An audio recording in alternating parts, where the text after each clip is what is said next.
नमस्कार दोस्तों, ये वीडियो मैं आज इसलिए बना रही हूँ because situations are very critical. मैं एकदम पॉइंट पे आके बात करना चाहती हूँ। मैं लखनऊ में रहती हूँ और लखनऊ की हालत बहुत ज़्यादा ख़राब हो रही है बाकी और जगह की तरह। इतना बेकार माहौल हो गया है कि हर दूसरे घर में कोई ना कोई डेथ हो रही है। शमशानों में जलाने के लिए लकड़ी नहीं है और जो जा भी रहे हैं लेके अपनी बॉडीज़ कोविड वाले पेशेंट्स को, उनको टोकन से उनकी बॉडी चलाई जा रही है। मतलब सुन के भी डिप्रेशन सा हो रहा है। इसलिए बहुत सारे डॉक्टर्स, बहुत सारे ऑथेंटिक हॉस्पिटल्स से प्रिस्क्रिप्शन फॉरवर्ड होने लगे हैं सोशल मीडिया पे, क्योंकि उन सबको भी अब डर लग रहा है। इतना पेशेंट उनके पास आ रहा है कि उनसे संभाले नहीं संभल रहा है। और हर एक दूसरा बंदा, मुझे इवन इतनी रस्सियों कॉल आ चुकी हैं कि दीदी आप ऑक्सीजन सिलेंडर दिला दीजिए दीदी, या कुछ कर दीजिए यार, तुम्हारे जाने में कोई वेंटिलेटर वाला है क्या। मतलब situation is panic. I request you people, अगर आपको कोई ऐसा लगता है कि आपके घर में किसी को फीवर आ रहा है तो बिल्कुल भी हल्के में ना लें। उसे बिल्कुल भी ना सोचें कि वो एक नॉर्मल वायरल फीवर है। सबसे पहला काम आपको ये करना है कि आपको अपने घर में ऑक्सीमीटर रखना है। कोई भी ज्ञान की बात नहीं करनी है। हाल है, इलेक्शन की है, ये है, वो है, कोई नहीं करनी है। आपकी फैमिली है, आपकी डिबेट की कहीं कोई वैल्यू नहीं होने वाली है इस सिचुएशन में। प्लीज़ एक ऑक्सीमीटर ले लें। ऑक्सीमीटर भी बहुत ज़्यादा ब्लैक मार्केटिंग हो रही है। अगर आपके पास समय है तो आप ऑनलाइन मंगवा लें, आपको थोड़ा सस्ता मिल सकता है। और अगर आपके पास समय थोड़ा कम है, घर में कोई बीमार है, तो सबसे पहले ऑक्सीमीटर मंगवा के एकदम एकदम मतलब as fast as possible oxygen check करें। ऑक्सीजन चेक करने के बाद मैं एक प्रिस्क्रिप्शन बता रही हूँ, लखनऊ के बहुत ही ऑथेंटिक, बहुत ही फेमस डॉक्टर्स का है और डॉक्टर AK सिंह बहुत ही जाने माने चंदन हॉस्पिटल के हैं। उनका पूरा प्रिस्क्रिप्शन फॉरवर्ड हुआ है और चूंकि मेरे फादर को, मैंने अपनी मर्जी से नहीं करा है, चूंकि मेरे फादर को हो चुका है और मेरे फादर को इस प्रिस्क्रिप्शन से फ़ायदा हुआ है, तो मैं आपको ये सजेस्ट करना चाहूँगी कि अगर आपके जानने में कोई डॉक्टर आपको नहीं मिल रहा है और सिचुएशन ख़राब होती जा रही है और आप बहुत ज़्यादा पैनिक हैं, तो आप इन मेडिसिन को ले सकते हैं।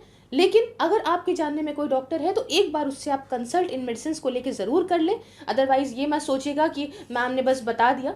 आप ज़रूर कंसल्ट कर लें और जहाँ तक मुझे लगता है कि वो इस मेडिसिन को अप्रूवल ज़रूर दे देंगे। स्टिल अगर आपके पास डॉक्टर नहीं मिल रहे हैं, आप घर पे हैं, आपके पास इतना नहीं हो रहा है कि आप रिसोर्स आप जाएं, तो प्लीज़ आप इनको फॉलो कर लें, क्योंकि ये ऑथेंटिक चंदन हॉस्पिटल का है। मैं आपको स्क्रीन के सामने दिखा रही हूँ, वाइज पॉइंट सब कुछ बताया गया है कैसे क्या खानी है। तो समझिए, यहाँ पे अगर आपका ऑक्सीजन लेवल जो है वो 95% या उससे ज़्यादा है, मतलब ये मैं बात हेल्दी पर्सन की नहीं कर रही हूँ।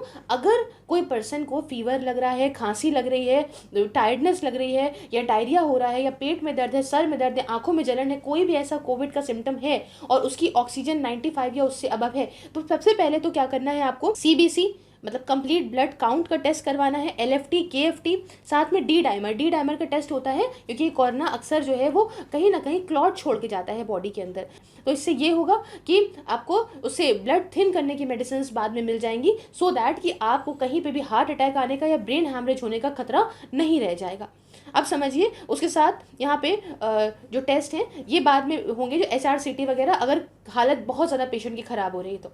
अपार्ट फ्रॉम दिस आपको करना क्या है कि ब्रेकफास्ट में अगर आपकी ऑक्सीजन, सबसे पहले आप चेक करेंगे ऑक्सीजन, अगर ऑक्सीजन 95 या उससे ज़्यादा देखने को मिलती है सिम्टम्स के साथ में, तो सबसे पहले आपको टैबलेट सोमप्राज डी लेनी है ब्रेकफास्ट से पहले। ये गैस की टैबलेट होती है, ठीक है, क्योंकि उस समय अगर गैस इंसान की बन रही है और अगर गैस ज़्यादा बन रही है तो होता क्या है कि सांस लेने में प्रॉब्लम होती है और ऑक्सीजन का लेवल कम होने के ज़्यादा चांसेस रहते हैं। मैं इतनी बात बहुत ही ज़्यादा बिल्कुल शार्प तरीके से इसलिए बोल सकती हूँ क्योंकि my mother is already surviving with chronic obstructive pulmonary disease COPD and she is having all these problems। उनकी ऑक्सीजन 92 से 95 के बीच में ही रहती है, तो मुझे इस सब का पूरा अच्छा खासा आइडिया है सिंस पास्ट 7 ईयर्स। तो प्लीज़ आप इस चीज़ को समझें। सोमप्राज डी इसीलिए दी जाती है क्योंकि आपका जो है वो गैस ना बने। सेकेंड टैबलेट है जो बहुत ज़्यादा चल, वो आप देख सकते हैं स्क्रीन के ऊपर, आइवरमेक्टिन इसका नाम है। 12 mg की लेनी है, once a day for 3 days। Once a day लेनी है, मतलब वंस अ डे लेनी है। बहुत सारे लोगों को मैंने सुना है कि वो कोर्स से ज़्यादा, क्योंकि उनको आराम नहीं है तो वो एक्सेस खा रहे हैं, तो प्लीज़ वो ऐसा बिल्कुल भी ना करें, ठीक है। तो टैबलेट का नाम है आइवरमेक्टिन, प्लीज़ इसको बहुत अच्छे से ध्यान रखेंगे। नेक्स्ट आती है टैबलेट, वो है AZ 500, once a day for 3 days। ये एक एंटीबायोटिक टैबलेट होती है। अगर बहुत ज़्यादा खांसी वगैरह हो रही है बंदे को, तो इसमें भी काफ़ी ज़्यादा ये लंग के लिए बहुत असरदार टैबलेट है। देखिए ये सारा का सारा टैबलेट्स पहले नहीं थी, क्योंकि पहले जो टैबलेट्स थी वो उनमें से बहुत कम थी जो पहले वाला कोरोना था, बट चूंकि इस बार लंग अटैक बहुत सारे लोगों में देखने को मिला है, जैसे कि आप देख सकते हैं, मैंने शेयर भी किया था इस बारे में, लंग अटैक देखने को मिल रहा है कि बंदे की ऑक्सीजन 98 होती है और शाम तक होते होते 95 होगी और अचानक से 35-40 होके मर जाएगा वो बंदा ऑन द स्पॉट। तो इस वजह से ये लंग अटैक देखने को मिल रहा है, इसलिए ये मेडिसिन भी काफ़ी ज़्यादा बढ़ा दी गई हैं। तो AZ500 आप समझ गए 3 दिनों तक लेनी है। उसके बाद लेना है कैप्सूल डॉक्सी 100 जो कैप्सूल है उसे लेना है, इसे लेना है twice a day for 7 days, 7 दिनों के लिए दिन में 2 बार। उसके बाद जो है वो आती है डोलो 650, ये लेनी है 3 टाइम्स अ डे। ये जिनको फीवर बहुत ज़्यादा हो रहा है, फीवर क्योंकि इस बार जो कोरोना आया है उसमें ये फीवर जो है वो उतरने का नाम ही नहीं ले रहा, और पहले वाले कोरोना में ऐसा था कि ये 3 दिन 4 दिन में उतर जाता था, जब मेरे फादर को भी हुआ था, लेकिन इस बार लोगों का 8-8 9-9 दिन, मेरे सारे फ्रेंड्स को हो चुका है and I am very very worried, 8-9 दिन तक लोगों का नहीं उतर रहा है। तो डोलो 650 है, इसकी जगह में बहुत सारे हॉस्पिटल्स ने पैरासीटामॉल भी 650 बताई है, तो आप देख सकते हैं जो भी आपको असर कर रही हो, जो भी आपको असर किया, पहले आप डोलो खिला के देखिए, अगर उससे असर है तो दैट इज़ वेरी फाइन, अगर कहीं भी प्रॉब्लम है तो पैरासीटामॉल 650 के लिए आप स्विच कर सकते हैं। उसके बाद मॉन्टेर एलसी, रात में सोते वक्त मॉन्टेर एलसी लेनी है। मॉन्टेर एलसी एक एंटी एलर्जी टैबलेट होती है, जिसे रात में सोने वक्त लेने से जो भी इन्फेक्शन वगैरह होते हैं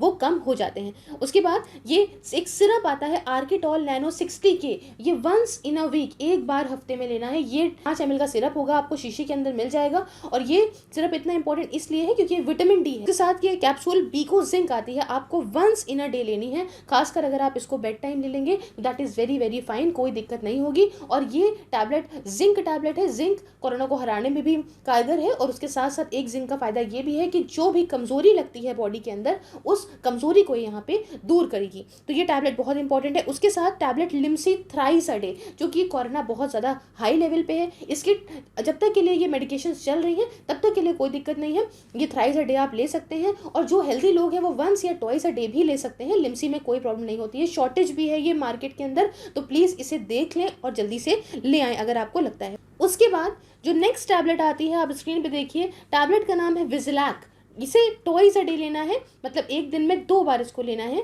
उसके साथ एवियन 600, आप जानते हैं विटामिन ई की टैबलेट है, इसे भी वंस अ डे लेना है। उसके साथ एक बहुत इंपॉर्टेंट सिरप जो एलेक्स है, एलेक्स सिरप का नाम है, जिनको शुगर है वो यहाँ पे इसका जो शुगर फ्री आता है वो ले सकते हैं, और जिनको शुगर नहीं है वो एक नॉर्मल वाला सिरप इसका ले सकते हैं। ये खांसी के लिए सिरप है, इसे थ्राइस अ डे लेना है, 10 ml ईच टाइम, याद रहे 30 ml से ज़्यादा ना दिया जाए, 3 बार में बहुत ज़्यादा कारगर है ये। उसके साथ एक दिन में 2 बार स्टीम लेना बहुत ज़रूरी है। जो हेल्दी लोग हैं वो वंस अ डे भी ले सकते हैं, लेकिन स्टीम आप ज़रूर से ज़रूर लें। उसके साथ अगर दिक्कत ज़्यादा है तो यहाँ पे फोराकॉर्ड इन्हेलर आता है, फोराकॉर्ड इन्हेलर जो है इसे आप ले सकते हैं, ये 400 mg की एक फोराकॉर्ड आती है, इसे ले सकते हैं।